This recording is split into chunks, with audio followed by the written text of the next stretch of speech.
Welcome back to the deep dive. Today we're really venturing into some pretty deep waters, very expansive ideas. Definitely. We're taking a close look at H.P. Blavatsky's commentary, specifically on Stanza V of the Book of John. We've got her actual text here. Mm. And this part, it really gets into the fundamental principles of the cosmos and the beings involved in, its Yeah. creation.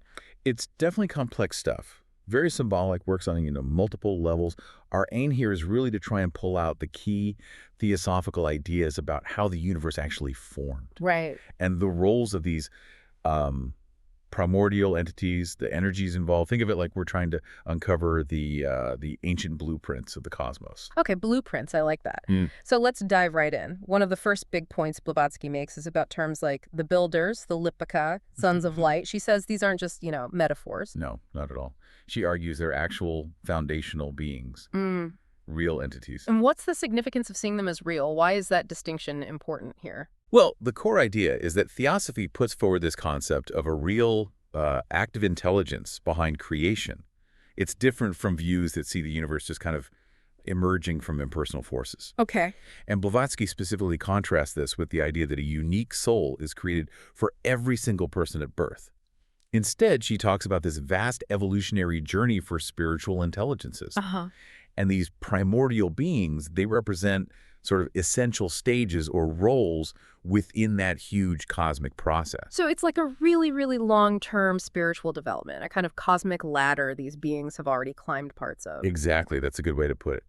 Blavatsky really emphasizes this theosophical view that for a spiritual intelligence to reach, like full divinity, it has to pass through what she calls a human stage.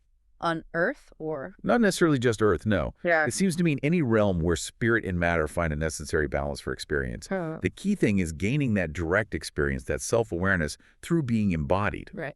He even brings in this fascinating Kabbalistic saying something like, the breath becomes a stone a plant an animal, the animal a man, the man a spirit, and the spirit a god.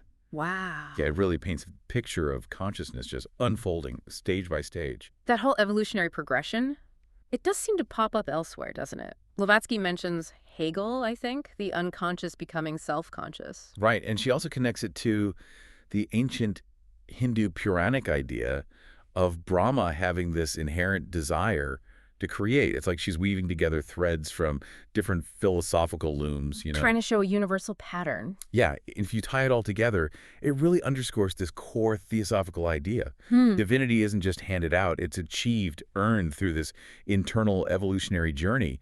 And these cosmic entities, they're like the architects and guides on that path. Okay, architects and guides. Now, there's another really central force here, Fohat. Blavatsky uses some pretty vivid terms. Fiery Whirlwind, swift son of the divine sons, messenger of the primordial seven. That's quite the job description. It really is. So what's Fohat's main job, essentially? You can think of Fohat as the dynamic operational energy that actually brings the universe into being. Blavatsky has this phrase, the Juju becomes Fohat. Jew, that's the wisdom, right? Exactly. Jew's like the primordial occult wisdom, the blueprint, the knowledge of why.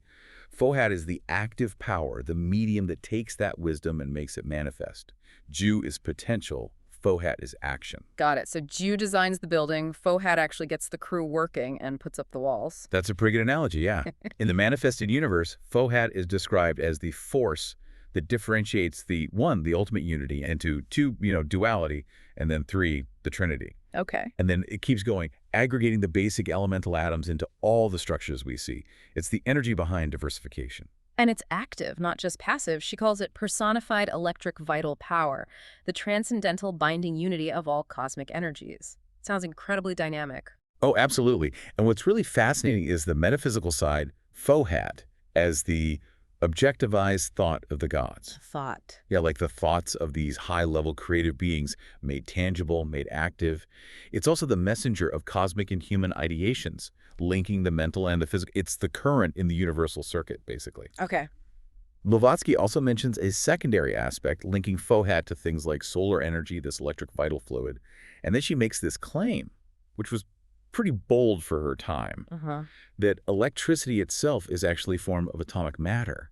She calls it the preserving fourth principle. Electricity is matter. That is pretty out there for the 19th century. Right. And she connects Fohat to Vishnu from the Rig Veda. Vishnu, the preserver in Hinduism. Yes, specifically described there as the pervader and manufacturer. And she highlights that phrase about Vishnu striding through the 7 regions in 3 steps. So she's seeing Fohat reflected in these ancient Hindu concepts, too. Exactly. The pervader part emphasizes Fohat spreading throughout everything. And those 3 strides, well, they're interpreted in many ways: cosmic planes, principles, metaphysical steps, layers of meaning, as always. Okay, so we have these foundational beings and this dynamic energy, Fohat. Let's talk about the hierarchy she lays out. The Dhyani Buddhas, the Maharajas, the Lipika, starting with the Dhyan Buddhas, celestial prototypes of earthly Buddhas. The esoteric view talks about 7 Dhyani Buddhas, though usually only 5 are considered manifested in our current cosmic cycle. They're seen as the eternal spiritual blueprints or archetypes. Like the perfect models. Kinda, yeah. The source ideas for the Buddhas who appear in the human world, embodying enlightenment. She mentions Avalokitesvara as the synthesis of all 7, the first Buddha or Logos, and calls him Anupadaka. Which means? Self-born, essentially, born of divine essence without a physical or lower plane progenitor. Okay. And then the Maharajas, the 4 great kings. Sounds very grand. They rule the cardinal directions. That's the idea. They're presented as these powerful regents governing the cosmic forces associated with north, south, east, and west. They're also tied into karma. How so? They act as agents, you could say, carrying out the effects of karma on the more phenomenal or material planes. Blavatsky draws parallels everywhere: Plato's basic elements or stoicheia, Christian angelic virtues, the Hindu Loka Palace. Even Ezekiel's 4 living creatures. Yeah, she connects them all, suggesting a common underlying reality described through different cultural symbols. But it's crucial, isn't it, that she says it's karma itself, not the Maharajas deciding things, that attracts the forces. Absolutely crucial. It reinforces that impersonal law of cause and effect. Our actions set things in motion, and these forces, managed by the Maharajas, respond accordingly. They're facilitators, not judges making arbitrary decisions. Got it. Okay, last in this group, the Lipika. Spirits of the universe, recorders of the karmic ledger. Wow, that sounds like a serious job. It really is. The Lipika are described as being involved at a very, very deep level of cosmogenesis. Yeah. They're intrinsically connected to karma. They're literally the scribes, recording everything. Everything. Karmic blueprint, you might say. And, importantly, they are also credited with establishing the ring pass knot. We'll definitely need to circle back to that one. So they're like the cosmic accountants and boundary setters. In a manner of speaking, yes. Their role is absolutely fundamental to how everything unfolds, both for the cosmos and for individuals. Okay, let's shift to how the cosmos actually forms and moves according to this commentary. Blavatsky talks about the fiery wind Fohat again, right, as incandescent cosmic dust. And this dust follows the thought of the creative forces. And then she says something really striking. Every atom has the potentiality of self-consciousness. Yeah, that's a big one. It points to this idea that matter isn't dead or inert in the theosophical view, is all imbued with life, with the potential for consciousness. This cosmic dust is guided, shaped by this higher ideation, the creative impulse. And she mentions wheels, too. Wheels, like actual wheels. More like centers of force. Points around which this primordial matter starts to aggregate, expand, and solidify. It's a very dynamic picture of formation. And the basic motion is circular, you said. The deity becomes a whirlwind. That's such a powerful image for creation. It is, isn't it? This tendency towards circular or vortical movement is presented as totally fundamental right from the start of cosmic activity. Like stirring the cosmic pot. Kind of. Blavatsky notes that this idea wasn't New ancient Greeks talked about vortical motion, and she even sees hints of it in more modern, for her time, scientific ideas about atoms. Fohat's role here is described as tracing spiral lines to unite the 6th to the 7th. 6 to the 7th. What does that refer to? It's complex, but generally it relates to the evolution of principles, both in humans and in nature as a whole. Think of it as guiding the evolutionary path through different stages or dimensions. The symbolism is just everywhere in this, isn't it? The 6 directions of space, shown by the double triangle, spirit and matter blending. Right. And those 3 and 7 strides of Fohat or Vishnu you mentioned, they have layers of meaning, like the 7 cosmic spheres, or spirit descending into matter. Exactly. The numbers themselves, 3, 5, 7, are incredibly important. Blavatsky stresses how they appear again and again in different traditions, representing fundamental cosmic structures and processes. And she even brings in pi, the mathematical constant. Yes. which is fascinating. Mm. She points to the numerical value of pi 3.1415 being encoded, hidden within certain ancient symbols, like the Trans-Himalayan chakra symbol or the Kabbalistic circle of the Elohim. Hidden math and sacred symbols. Apparently so. She connects this number sequence to concepts like great men, titans, heavenly men, suggesting it represents a kind of measure or formula related to perfected beings or cosmic cycles. And she also gets into the number 7, contrasting how, in her view, Hebrew traditions used it with more physical or phallic symbolism, whereas Aryan traditions used it for metaphysical and astronomical significance. Always drawing those distinctions. Yes. And she ties it back to the Lipik, saying the figures they symbolically inscribe, like a triangle, cube, or pentacle within the cosmic egg or circle, contain this symbol of pi. It underscores this idea of a deep, mathematical, geometric foundation to reality. Right, which brings us back to that term you mentioned, the ring-pass knot. Sounds very definitive. Blavatsky calls it an impassable barrier set up by the Lipika. A barrier between what? Between the personal ego, our sense of individual self, and the impersonal self, the universal underlying consciousness. Okay, so what's its purpose? Why create a barrier? It essentially defines the limits of the manifested world, the world of matter and individual experience. It creates the necessary space, you could say, for the drama of evolution and individual consciousness to play out. So our everyday sense of being a separate me is, cosmically speaking, inside this ring. That's the idea. It's a boundary necessary for our current stage of evolution, but it's not the ultimate reality, which is unity. It allows for individual experience within that greater whole. And this connects to her idea of two ones, right? The absolute, which is unreachable, and the logos, which emanates from it. Precisely. And only those who descend and ascend, she means the monads, incarnating and evolving, can eventually cross this barrier. On the day be with us, which is symbolic language for the end of a major evolutionary cycle when consciousness merges back into the one essence. And philosophically, she says, it's not really a place. Right. It's not a physical wall somewhere in space. It exists conceptually in the absoluteness of infinity, as she puts it. It's a limit inherent in manifestation itself. And she also links it, perhaps surprisingly, back to the symbol of pi, astronomically. Okay, that day of Be With Us you just mentioned sounds like a pretty major milestone. It's a period of rest. Parinirvana. Yes, parinirvana. A state of absolute consciousness and rest, beyond manifestation, when beings merge back into the one. It's seen as the culmination of the monad's journey.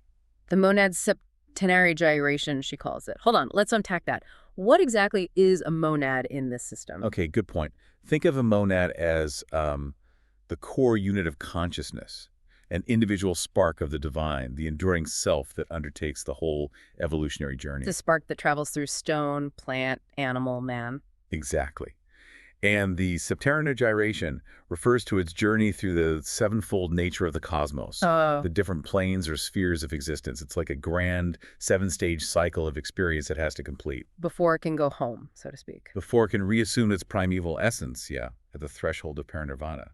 Blavatsky mentions the Vishishtadvaita Vedanta school of Hindu philosophy, their concept of moksha or liberation, as maybe a distant echo of this idea, though she notes the differences too. It seems like underneath all these, complex hierarchies and stages, there's one really fundamental idea driving it all. This radical unity of the ultimate essence. That everything, absolutely everything, stars, atoms, those Hadean Chohans, the tiniest microbe, it's all fundamentally one. Yes, absolutely. That interconnectedness is probably the foundational principle.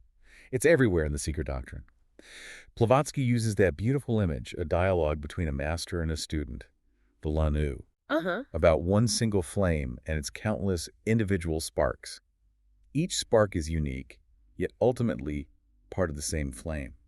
That's the soul, the monad. A powerful way to picture it.